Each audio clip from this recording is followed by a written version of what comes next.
Hey, Rebel Bankers, it's your host, Chris Noggle, and welcome back to the show. I am here with a special guest, my friend, Justin Colby from the Science of Flipping.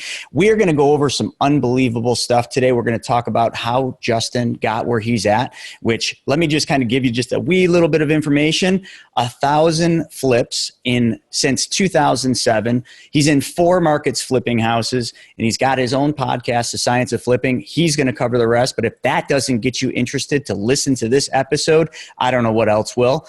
But before we get started on his journey, I want to talk about your journey. I want to talk about your journey to becoming a Rebel Banker. We all know that money is always a barrier for people's success. It's always the one thing people sit there and they question, and then fear sets in and they don't take action, which not taking action means you miss out on opportunities. So I want to get you started on your journey. And the only way to do that is to get you to take action. So there's always got to be a starting point. Money is a complicated thing that can be made very simple. So to get you started on your journey, grab a copy of my book, The Private Money Guide. That's a great intro, and check out all the other episodes of this podcast. So let's jump right into this. Justin, welcome to the show, bud. Thanks, dude. I am honored to be here, brother. And I am honored that you're here with us, and I can't wait to have you tell everybody a little bit about your story and kind of how you did that. So, but before we get into your backstory, Justin, tell us just a little bit about your business today, what it looks like, and what you do day in and day out. Yeah, it has definitely transformed over the years. As you mentioned, I started in 2007. I was broke, busted, and disgusted, literally foreclosed on my home. The repo man took my car. I was sleeping on a friend's couch. So for anyone's listening to this thinking, I don't have money to get in this game, you are dead wrong. You absolutely can by listening to Chris or myself or others. But from that point, we've been flipping homes primarily in Phoenix, Arizona for the better part of 10 years. Over the last couple years, we've ventured into Texas in both Dallas and San Antonio, as well as we are here. I'm currently in a hotel right now because we are flipping homes down San Diego as well as Inland Empire. And at the end of the day, this has been an incredible journey over the last 10 plus years. But what I can tell you is focusing on your marketing and conversion made the biggest difference for me. Bringing in as many possible leads as possible and then converting them and making that my only focus changed my game hands down. Was the big aha moment over the last decade. That's incredible. And I mean, to go from 2007, broke and busted on someone else's couch to 1,000 flips. Yeah. That is just one heck of a story. And we're going to dive deeper into that story. But for everybody watching this, I just want you to take that mindset and I want you to think about that for a second. 2007, although for some of you, it seems like it was a long time ago, that wasn't that long. 1,000 flips, 4 markets. Just digest that, because what we're going to talk about next is we're going to talk about how he did this, his journey. Because you know what? I travel around the world and I meet all sorts of successful people, successful real estate investors, just like Justin. And I always dig into the journey. It doesn't matter where someone's at today. What matters is how they got there, because those struggles, those pains, those times where you're kicking, screaming, wondering, why am I doing this? That's what matters, because it's the fact that they got where they are because of that. Every single failure in every single person's life is one step closer to their success. So, Justin, if you don't mind, let's take a trip back in time and let's talk about those humble beginnings when you first dove into this, what it was like, where did you get money from to do your first couple flips, and how did that go? Yeah, great questions. So what it was like at the beginning is bootstrapping it, cold calling all agents, trying to impress upon them what my vision was. I was going to be your biggest buyer ever. I'm here to stay, right? And to show them the mission and the vision so that they could buy in, right? Because I think anyone who is trying to recruit someone to do anything for them or be a part of their world, you have to show them a vision. So I did that really, really well. The unfortunate part was agents are agents. Let's just leave it at that. Ooh, right? I'm just going to leave it right alone there. Yeah. So I actually found a very hardworking agent. He was an ex-Major League Baseball player. He totally got it. We had a great vibe going. And 9 months later, I got my first deal. And at those times, there was transactional funding when it comes to funding purposes. And transactional funding is still around today, just less utilized. But it funded 100% of my flip, okay? And I already had an end buyer lined up because the home really didn't need any work. So I basically just flipped the deal within 24 hours. That was my very first deal, but it took me 9 months to get there, meaning I had hundreds of offers out. I mean, if not thousands. At that time, we didn't track our KPIs, right? Which I would chastise us for now. But it took hundreds, if not thousands of offers to get that first deal, and we used transactional funding. Now, fast forward a little bit based around your questions.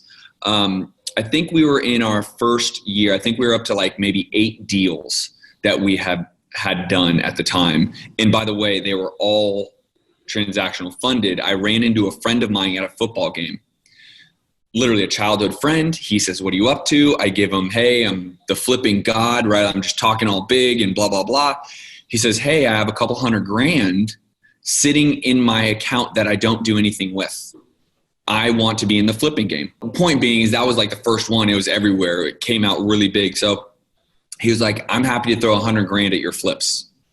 And literally, I'm in a football stadium, throwing a ball, having a beer. I'm like, oh, okay. It was the first time I was raising money, and I didn't know I was raising money, right? And I know this is your entire world, so I'm sure you can appreciate that. So he literally, the very next business day, because I was Sunday, so Monday, he goes and wires from his account to my business account the money. Now, we all know, or at least you know, that's not the best move, right, in terms of raising money. I didn't know that at the time. This is back in 2008, right? Very long story short, we kind of made it all okay with documentation to make sure we understand that there's a loan, blah, blah, blah, blah. But that was my very first point of raising money. So we went from doing 2 deals my first year, 6 deals my next year, to 20 deals my third year. And the reason that jump came is because I started to raise some private money. Now, I didn't go on a big raise.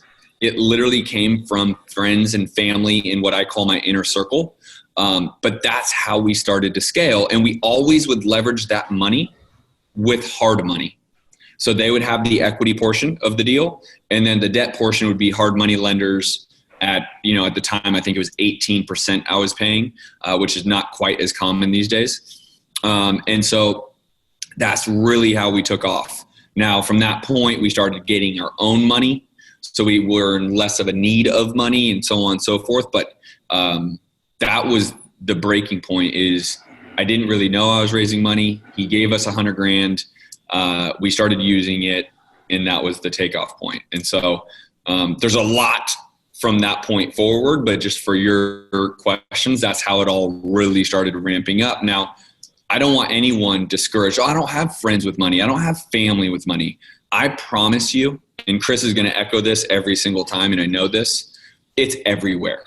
And it's because you're not asking. You're simply not putting it out there. You're not telling enough people what you're doing. You're not telling enough people what you're looking for. You're not speaking about it enough. When you go out and raise money, and I'm not an expert and I'm not licensed, but it's very hard for people to give you money if you just say, "Hey, can I have $100,000?" You won't get money by asking for it. Right. You just need to be talking about what you're doing, and it comes organically, and it always has, by the way. I found another lender years down the road that just had a bunch of money that they didn't know what to do with. They were scared of the stock market, and they were like, "Well, how many deals are you flipping these days?" They know what I was doing. And I was like, "Oh, we're up to about 50 this year." Like, I know you probably don't need money, but I want to put it somewhere that there's a level of protection. And I said, "Well, here's what," and at that point, when you're doing 50 deals a year, you have a little bit more of an edge, right? Now I'm negotiating terms a lot stronger. It's favoring me. I said, "Well, if you want to lend me money, here's what it would look like." But that guy came from my inner circle because he was a friend that just came into it. He sold off his business and whatever. But I didn't ask him. I didn't call him and say, "Hey, can I have money?" It's just because I put it on Facebook. I put it on Instagram. I have it out there in the universe that I'm flipping homes. So people naturally come to me. Sorry, I kind of kept going with your question. But. Oh my God, please. No, because literally I was just going to ask you those questions anyway. So you already hit them and you addressed on them, but there's just a couple key takeaways that I want to point out there. So you talked about the transitional funding, and you talked about being at a ball game, talking about being the flipping god, which is you just talking about an opportunity, right? You didn't even realize it. You're just being like, I'm flipping houses. I'm making money. It's sweet. I'm bragging. I'm sitting there bragging. That's what I was doing. But what you didn't realize at that point that you probably now realize is you're bragging, you're talking about what you're doing, your excitement, your level of enthusiasm was creating an opportunity for your friend, and your friend didn't even know anything about that. He's just getting into you're putting it out there and he's picking it up, but he's picking it up in a sense of, I need to do this, but I don't want to swing hammers. And I got this money sitting here, being lazy, sitting on my couch, eating my potato chips, watching my TV while I'm off working. I want my money to work. I want my money to be doing this for me. And that's the opportunity he took from you just bragging. But if people would just take that one example right there and understand that I don't care whether they think they have money or have people that have money, they do, because it's everywhere. And all you need to do is put it out there. I don't care if it's social media. I don't care if it's Instagram. I don't care if you've never done a deal and you're just talking about what you saw on TV or what you saw on a podcast and how amazing it would be to do that. If you put that out there and you start putting the opportunity out of how much money can be made, people will pick up on that, but you got to consistently do it. Then the thing that people need to stop doing is asking for money, because that's what people want to do. When they need money, they want to ask for money. My whole life before I figured it out was about asking, and asking gets you lots of no's, and it takes a whole lot of no's before you get a yes. When you just start solving other people's problems, and here's the easy thing. Everybody's probably thinking when you say that, solve other people's problems. Well, I don't know what their problem is. Everybody has one uniform problem, and that one uniform problem is we all want to make more money.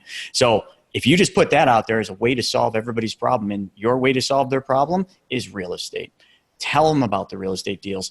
Present the opportunity to them by talking about it, bragging about it, being the flipping god, whatever it is, and watch how fast money starts to come to you. It will happen. It has happened. It happened for you, Justin. It'll happen for every person listening to this. Yeah. One additional thing I got to talk about, because it's so important. I'm glad you brought it up because it's a first on this show, is you talked about how you use the private money, your friend's money or whoever else, had kind of come on board as your private lenders, but then you leveraged it with hard money. Hard money right now, for all of you out there that don't think you know somebody that has money, hard money lenders are everywhere. Honestly, there's too many of them out there. It's frightening. They all have money and they want to put it on the street and they want to give you money, but their terms aren't going to be good. Their terms aren't going to be good, and how much they're going to lend you isn't going to probably work if you don't have the money. So what Justin said is he went and got hard money, and then he filled the blanks in, or gap filled it with private money. And you can look at it the opposite way. You can say, I've got private money, and then I'm going to go out there and I'm going to get a hard money lender, but the private money fills in those gaps that you don't have. That's layering. It's a very important thing for people to understand, because people want to be one-dimensional. They want to think, okay, well, the hard money lender is going to give me 70%, and that's not enough, so I guess I can't do the deal. No, do the deal, talk about the deal, and just find the money to fill the gap. It's not hard to do, and I'm glad you brought that up. So with that being said, Justin, I always so that was a great story about how you did it, and you covered so many key things there. But while you were doing that, let's talk about some of those obstacles that we all face, some of those things that we face that we don't talk about a lot, those hidden secrets, those things we kind of put away in the chest and we don't bring them out unless it's called upon. Let's talk about those. What was your number one external obstacle that you faced during this journey? This is going to get a little philosophical, but because you're saying external, self-doubt.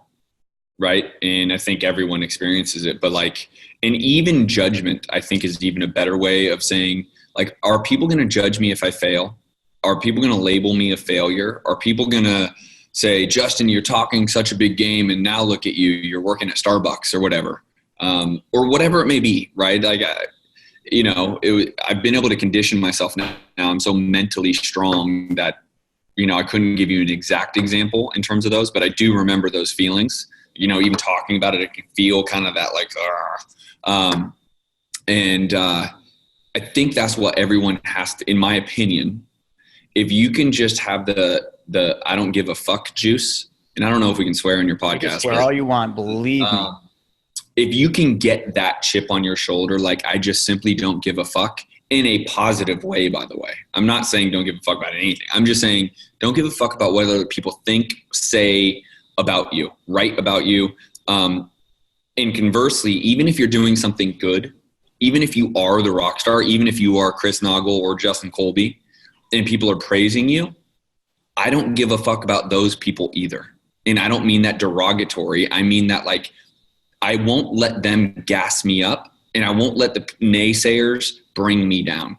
And I do my very best to be able to stay even keel, because in the very difficult times, it is very easy for someone to be able to even bring you down further. Oh, you're never going to make it. Oh, you don't have what it takes. You're not really an entrepreneur. You're more employee mentality. I don't know why you're killing yourself over this. You know, you're not, spending time with the family and all that stuff. Totally appreciate it. But when you have that drive to be successful, when you have the drive to fucking win, you can't allow that to stand in your way. And that family member, friend, loved one, wife, husband, whatever, they have to understand that. So I think that was the biggest challenge going through it all. And you and I are now in a public figure spot, right? I just got off speaking on stage, or you just got off speaking on stage, 2 separate stages, 2 different events. We have now more critics. And so it kind of levels our game up. But even when you aren't in a public figure spot, the looming fear internally is, am I a failure? Am I going to fail at this? What if I'm no good? What if? And that's the biggest internal challenge I think most people face. And if you can figure out a way, and I don't know how to train people to do this yet. That is not my expertise, though I do have plenty of friends, Pat Precourt being one of them, Michael Burnoff being one of them. Our mutual friend, Kent Clothier, does a very good job at this. But, figure out how to literally turn everyone off and not just set a goal for it, but start taking the actions for it, whatever that may be. If you're just getting into the industry, set some actionable items, because if you find yourself succeeding, let's just say, I want to go walk one property today, and you go find a property to walk it. So your intention is to walk it and then try to understand the scope of work maybe. That's a win. That should give you more confidence. And then you go on to the next thing. Well, now I want to, actually talk to a homeowner today and see if I can start negotiating. So my point to all that is those little action steps, those little wins will create the confidence for you to overcome the self-doubt, which I think we all have to some level. And when you can start to see those small wins, it helps you give that like fuck it juice, right? Like that's what I call it, right? Is I don't give a fuck, right? Like our worst time in our business is we just started developing 79 townhomes, and we failed on a massive level. We failed, and private money lenders lost their money, and I lost my money, and it was ugly. And it's because I went into a space I was unfamiliar with, and I got taken. And I say that to say, I could have given up. I could have thrown my cards in at that moment and said, I'm a failure. I suck. I lost it all. Or I could double down. And I chose to double down. And quite honestly, one of my best friends and our mutual friend, Kent Clothier, is the one that really helped me recognize that, to say, dude, what is the worst case scenario? I'm not going to hate you. I still love you, right? Like I'm still here. Your friends and family are going to still love you. Fucking get back up and keep going. And so that's a long answer to it, but the external was the self-doubt, and maybe it was more internal than external, but that was the reality. No, that was so good, because whether people will admit it and dive deep into themselves to actually say that that's something that they think about, something that when it happens, like really bothers them. And I'll be the first one to say it, regardless of what I do and where I'm at. I always go back to where I began. It bothered me. I'll never forget when I first got on social media, started doing Facebook Lives. You get all the people, saying rah, rah, but then you get those couple people that start like saying, dude, you're fake, blah, blah, blah, some terrible things about my wife. And you hear these things and then you take it internally. Then all of a sudden that festers. It's like cancer. When you take one haters, like when you take and put the focus on that one comment or that series of comments, whatever it is, all of a sudden that becomes the only thing you focus on. So what Justin was saying was absolutely correct. You got to find a win. And a win doesn't have to be like, oh, I flipped a house and made a bunch of money. A win could be driving by a house with long grass saying that could be a good opportunity, or making one phone call to a Craigslist ad saying, hey, I was wondering, are you still selling that house? Meeting one realtor and asking them, are you willing to work with investors and show me houses? Whatever that is, that's a win. Then you focus on that, because even just last week, we had this one, and I'm not going to repeat it, but it was an awful comment. One that made no sense at all, but it was literally just a direct attack. And I remember like, I read it, and I've seen a lot of them, but not like this. And I read it and I just dove into it. And all of a sudden, before I even realized I was doing it, I was mad. I was angry. I was like, that's all I could think about is how do I get back at this? What do I do? And then all of a sudden I had to snap out of it again and say, yeah, I need to think about something positive. But like, we're all guilty of it. Some people just allow it to go too far and they make that everything. And some people actually quit because of those people. And the worst part is, like you said, but you kind of breezed over it, it's not usually going to be strangers. It's normally going to be the people closest to you in your family. It's going to be your family, your friends, sometimes your wife or your significant other, or it's always going to be those people. Those aren't easy people to put in timeout, but you have to put them in timeout. Otherwise, it will stop you dead in your tracks faster than anything, faster than not having money, faster than not having a deal. That right there will end all of your dreams quicker than anything else. So thank you for bringing that up, Justin. That was great. Yeah, absolutely, bro. So great question. Yeah, whether that was an internal or external, we called that the external. So let's talk about another obstacle, but let's go internal. Like, what was one of the things, actually that was more, you know what?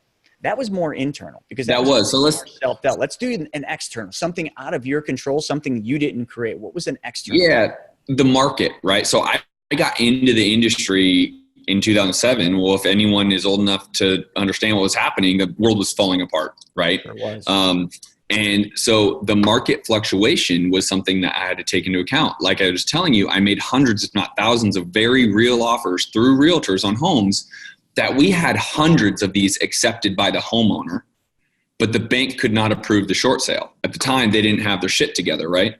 And so that's tough to have this like elation of like, oh my God, I'm going to be a bajillionaire because I'm flipping a bajillion homes, then to not do anything. Right. And then for the market to have crushed so many people that even when you do have a good deal or a good property, people can't get financing. You know, the buyers that would be, you know, a good wholesale property who had wholesale a deal to, well, they're holding on to 18 flips because the market tanked. So they don't have the money to flip another home, even if it is a good deal.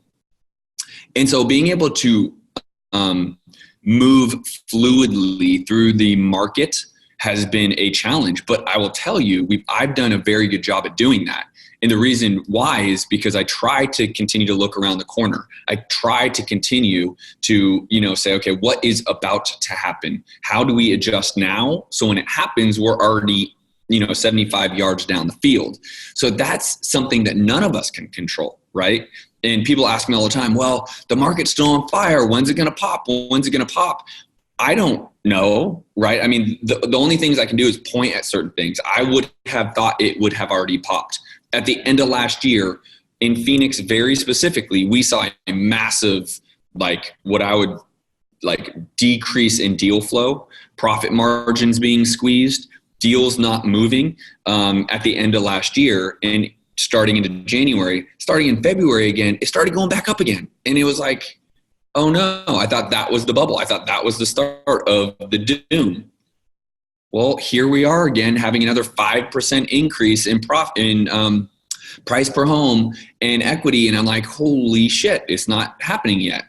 So you have to be somewhat ready, but you also can't push your eggs all in and 100% gamble on that either. And so it's an interesting, you have to be able to balance the two. And that is really important, to be able to see around that corner, but also not just 100% commit.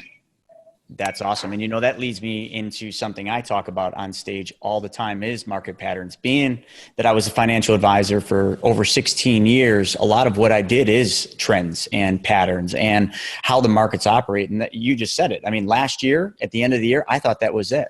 I thought for sure we're on the way down, or at least going to start that sideways trend, and then it's going to go down, because how markets work, and I'm talking stock market, it's a 7 to 10 year pattern. Always. I don't care how far back you go. It's always 7 to 10 years. We are in the 11th year, if I'm not mistaken. We are in the 11th year of a max 10-year cycle. everybody needs to realize that there's something coming. There is a storm on the horizon, and everybody has to plan for that, and they have to prepare for that. No different than you would prepare for a hurricane, a tornado, a snowstorm. You would get prepared because you'd know it's coming. Well, something's coming, so you gotta get prepared. But the best thing to understand is, now I bring you down, I scare you a little bit with that, but I want everybody to understand, and you know this, Justin, as well as anybody, when the whole thing goes down, for people that are ready, for people that have their bank ready, their bank of finance or of private lenders, all their stuff in order and ready, opportunity will present itself like it never has before. There will be so much opportunity that will be created out of this next drop that the people that are ready will be able to benefit from it. And this is going to be massive. This is that game changer that we hear about all the time from these successful people, that they were ready when the market went down, or maybe they got something happened during that last downturn of the 2008 crash. They were ready and they seized that opportunity. So all of you, anyone that's watching this, you really need to get ready, and you need to be prepared for that. And the best way to get prepared is have your money ready. And if you don't know how to do that, just keep listening to these podcast episodes. Matter of fact, just a shameless plug, go back in my podcast library, and there's one that's called Market Patterns. Watch that. If you want to get ready, watch that episode. It will change everything you're doing. So with that being said, and I'm glad you said that, that was a great segue. What out of this entire journey, from when you started in this business today, what would you say would be the biggest thing that has changed inside of you or transformed you as a person?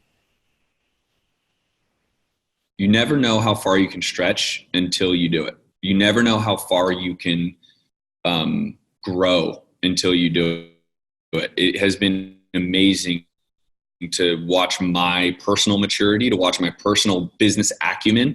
I'm now sitting at tables with people far beyond my intelligence, like not even close, right? I am for sure the dumbest person at the table, but to be able to be in a space now where I'm standing up a company that is VC backed, and I'm a major component of this company growing.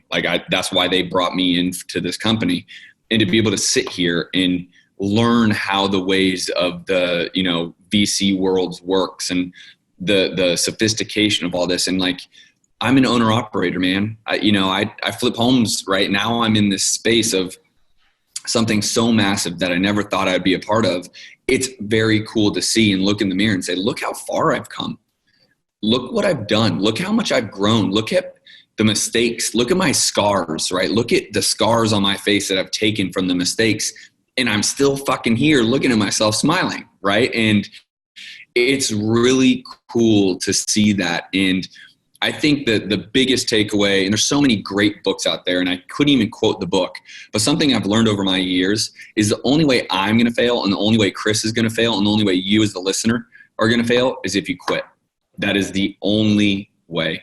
The same way, the only way a boxer would fail is if they just stay down. And that is the foundation of it all for me, is I know there are still more scars to come. There are still more mistakes to come. They might be on a bigger level. They might be in a different form. They might whatever. But I'm not afraid of them. And I know I can get back up. And when you start to realize you can get back up off that mat, your confidence can exude, right?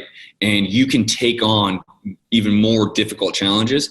And that is the foundation of it all. Is the only way I will lose and the only way I will fail is if I give up.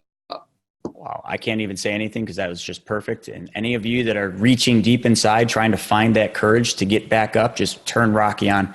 I mean, that movie was the epitome of that right there, was it not? It's not how many times you can get hit and get knocked to the ground. It's how many times you can get back up, and you just spelled it out. And every single one of us, I don't care what stage or how successful we are, we will hit that mat again.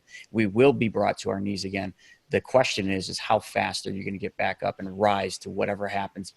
Sometimes, and depending on whatever somebody does, but I often at night, right before I fall asleep, I always thank God for the struggles. I thank God for all the bad things that he's put in my life, because those are the things that make me. Those are the things that help me get where I need to be, not the successes. I don't thank, anyone for the wins or the successes, because I don't so much learn from them. they're victories. You can put them on the shelf, like all these things behind me, but they don't really push you. They don't push you to that next level. The failures do. So every failure puts you one step closer to the ultimate success. And it just depends how high up the mountain do you want to climb. And when you get to that point, you got to ask yourself a difficult question. When you're at the top of the mountain, are you really where you want to be? Or are you only 40% of where you need to be? So when you think you're at the top, look up and see how high you can reach, because when you made it there, you can just keep on going. So with that being said, Justin, if people want to reach out to you and hear more about the science of flipping and work with you, how would they go about doing that? So the easiest way is just go to my social media. That really is the Justin Colby on Instagram, the Justin Colby on Facebook. My personal page, Justin Colby, has 5,000 friends. And they're all my closest friends, by the way. They are my closest, dearest 5,000 friends. So I can't add anymore. But go to the Justin Colby on Facebook, the Justin Colby on Instagram. And I give away a ton of great stuff, just like you, Chris. I mean, I give away the world. I literally, for free, give away how to build a business, how to make a day. I'm on there, right? So it'd be foolish for you not to be following me. You get, and then other things like I'll give away free tickets to events. I'll buy packages and give away those tickets. But yeah, that's where I would point everyone. It's the easiest way to get a hold of me. I don't have a big coaching program. I have nothing really to promote. I do take on a handful of private clients every year to help change their business. But beyond that, man, I'm here to give and help. And yeah, if you want personal coaching, just let me know, hit me up, and we can have that conversation. That's fantastic. If you give, you get. You just spelled it out. So all of you watching this, make sure you reach out and follow him on social media and pick up all those golden nuggets he's throwing down. So again, as we wrap this episode up, I thank all of you for being here. I thank Justin for being here. And remember, I don't care what stage you're at. I don't care where you're at in your investing career. Even if you're at the very beginning, you watched an episode of some flipping show and you're like, that looked fun, and then you landed here. Just remember, all you need to do is leap. You need to get started. Stop thinking you need to know this or that or everything else. Take the action, take the leap, and then get the knowledge that you need to get where you need to be. And it starts wherever you need it to start. And if it's money that's holding you back, grab a copy of the book, The Private Money Guide. That'll give you some great insight as to where all the money is for all the deals you're ever going to want to do. So with that being said, thank you all for joining us for another episode of the Real Estate Money School. We'll see you on the next one. And Justin, thank you so much for your time, bud. You guys, appreciate you.